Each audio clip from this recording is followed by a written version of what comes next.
Okay, so let's check in with the commodities market. As you may have heard, the U.S. crude is now trading around $53.38 a barrel. The benchmark crude, which is the Brent for Nigeria, is about $63 a barrel. These are prices heading south because U.S. President Donald Trump says he would like to see oil at 30. He says thank you to Saudi Arabia for contributing to factors melting oil prices through the ice.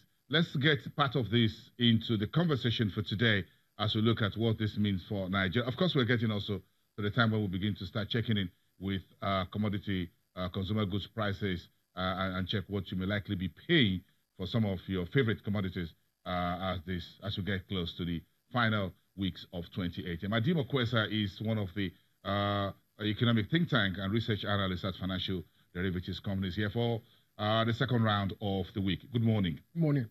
It's good to have you. Crude oil is the big story, so there's nowhere to go or to start than crude oil. Well, $63 a barrel, this is still within range, but if we use the WTI, which looks like, well, the U.S. president is looking at WTI, but again, he has his eyes on Brent because he believes Brent is his focus, which is where OPEC has more control. So he's looking at, well, something much lower than 63. Yes, I think the volatility in this oil market is showing no sign of abating anytime soon. And I think what I find very fascinating in today's oil market dynamics is that the playing field has shifted from, let's say, two countries dictating oil prices to now a third force, two countries, namely Saudi Arabia and Russia, to now a third force, namely the U.S., now holding its sway over oil prices. And we can even narrow those three to 2.5, because it looks like President Trump is leaning more towards Saudi Arabia than leaning towards Russia. So he knows that Saudi Arabia is the big boy within OPEC.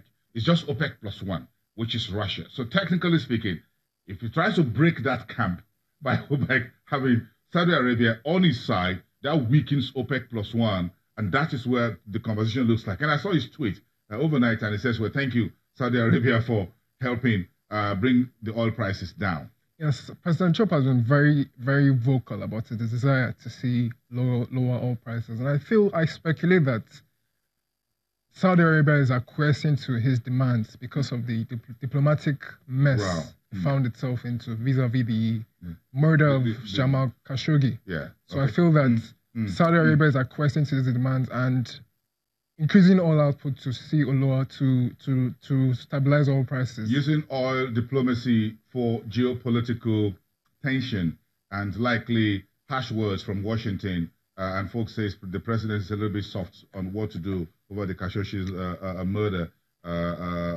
which is being hung around the neck of Saudi Arabia and all of that. So this is a big international game going on out there.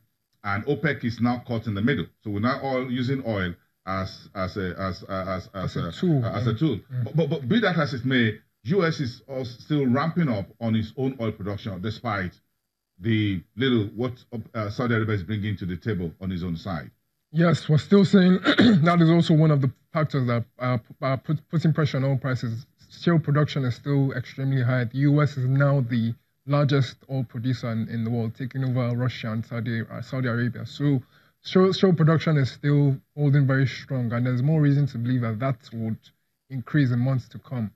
And at $63 per barrel, the oil price level has tilted in favor of consumers. I see that as one of your burning economic issues, and that's very bad news. Yes, indeed. Because our quarterly oil revenue, you folks are expecting that to fall 18% to $9 billion a barrel. $9 billion in our Federation account. That is not good news. Exactly, it's not good news. 18%, that means for every $100 we got in Q3, we'd only get $82 in Q4, which is not good at this point. Which is the current period we're in, yes, ending December. And that is if oil prices continue in this trend, if they are still in this $60 range. That is unfortunate for Nigeria. But I'm still very bullish about the oil price. I still think there's good reason to believe that oil prices should rise higher in coming weeks, because oil is driven by speculation in the short term and more so fundamentals in the long term. The folks in North America and the Northern Hemisphere would want oil prices at the lower end for this very long, predicted, very harsh weather that they would face. Because that means that heating oil and other associated gas prices will be a little bit lower. Yes, but at $63 per barrel, most oil producers are not comfortable with this price level. Most oil producers, including Nigeria, can't balance their budget. So I believe in the next few weeks, well, roughly 3 weeks to the OPEC meeting in December, I believe in the next few weeks, we'll begin to see comments from who's who in the oil industry, comments from all ministers in Saudi Arabia and other Gulf nations to begin to talk up this oil price, to begin to drop hints about maybe a possible output cut in December, and that should drive oil prices higher. So I believe there's still good reasons for oil prices to drive up in coming weeks. Okay, so what's this good news? So what this news about? Which account is good news? Oil rig count is now to 15. Last month. Yes, sir. All rig count. 13 or so. Yes, we're 13. Yes. We're 15 now. I think that is good news. It shows that there's still strong investor interest in Nigeria's oil sector. But with that note, I think with that, at the same time, there's also strong interest in other parts of Africa. We're seeing strong investor interest in Senegal, in the likes of Senegal, Mauritania, Guinea, East Africa, Kenya, Uganda. SAMIC is looking to close $2.something billion for Uganda oil pipeline by middle of next year. If that comes in, Uganda is going to be a game changer in East Africa in terms of oil pipeline. And SAMIC, a bank of South Africa, says they'll close that $2 billion or $2.5 billion deal by next year. And I said, oh my, where are we as far as our own investment? Yeah, so that's correct. So it means that the competition for investors' interest is just rising. So that we can't afford to be like a daisy. We can't afford to be a laggard. Exactly. We can't. We have to do the right things. We have to pass the PIB, because investors are more interested in where can they get the highest return of investment. Yeah, there's this story which will be coming through in our news package at 11 o'clock. Of course, folks may just miss that in the news this morning. The Department of Petroleum Resources said they're putting out 3 new guidelines for the oil industry, which should come next year. We'll give our folks, our viewers, more information about that. But of course, there are 2 new guidelines. How that will help the current conversation is anyone's guess. But let's move on.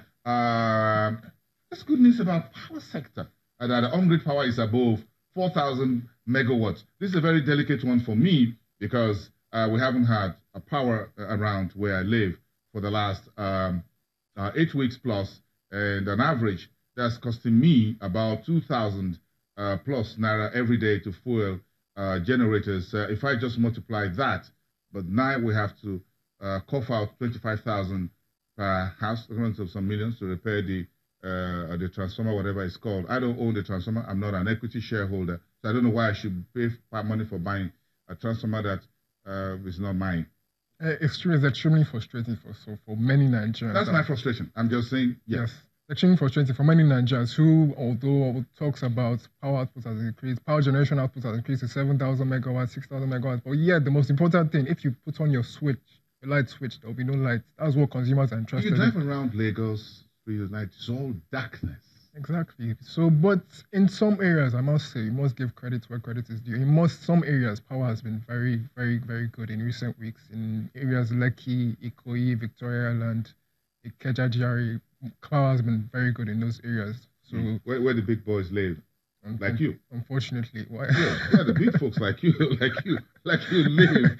But again, it's a very serious story for industries and what have you. Yes. Even for SMEs who need today, who can afford to run diesel prices at the current level. So that's not some good news, but we're just appealing to everyone to get things up and running. So let's check with the markets.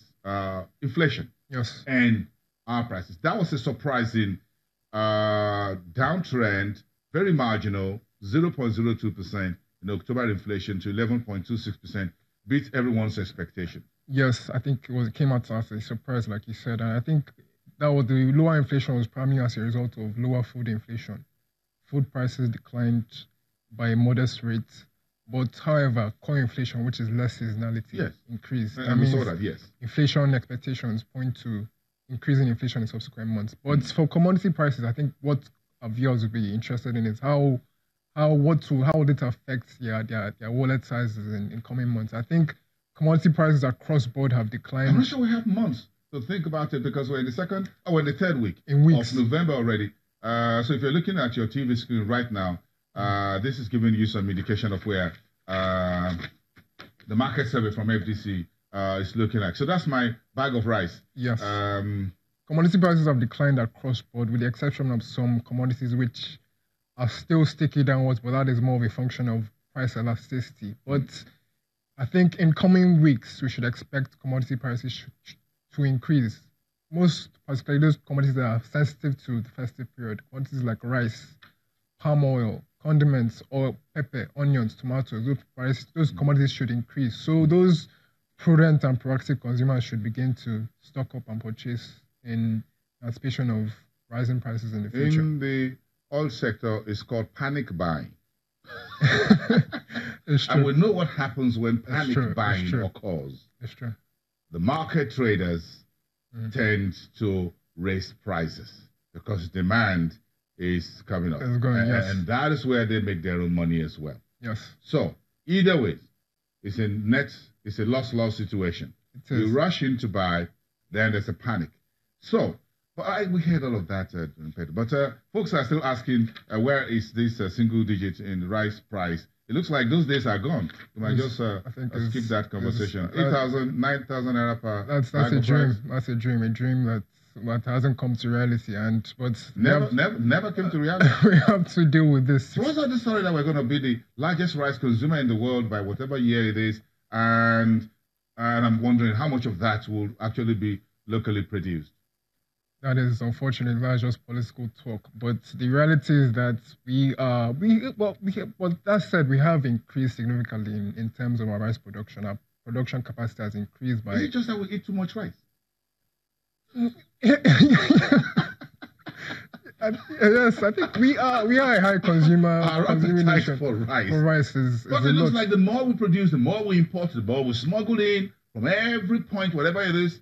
We just keep consuming it and it just keep dropping like a drop in the ocean. Yes, we are a large population, over 180 million. So there is a market for rice consumption in this country. But and we eat very well. We have very large appetite for food. Some people eat rice 3 times a day, so maybe give some kids 4 times a day. They will lap it up. And again, if you look at us, if you have a very large informal economy, folks who are bricklayers and roadside mechanics and artisans, for those doing very hard labors, they need to eat very solid food. Yes, and rice is the go-to food, which would fill you up instantly. Yes, so yes, you can see that Nigeria is a lover of rice. Yes, maybe that's where rice and this products consumption, the appetite comes from, because most of us, the larger number of the population, are under the sun and trying to, whether they are ride drivers, truck drivers, whatever, bus conductors, whatever, and you do those very hard labor under the weather, this hot weather and what have you. You need to keep replenishing your stomach. Yes, and that's where the demand is coming from. Yeah. Okay. So we need to double up. Okay, let's double up sometime next week again. Thank you very much, Adim. Thank you for being here. Research analyst, part of the economic think tank at Financial Derivatives Company. Yes, the oil story is still the big one out there. How do we resolve nearly 900 billion naira unpaid subsidies to the marketers? So the marketers and the Debt Management Office, they're dragging themselves to the National Assembly to explain and trying to find a solution on this. The DMO came out a few days ago to clarify why the subsidy hasn't been paid. According to the Debt Office, it's largely because the promissory notes window, the last one was signed in September by the National Assembly and it hasn't been cashed in yet. But everyone is asking for their money. Where will it come from? That's the question we're putting to our guests after the break.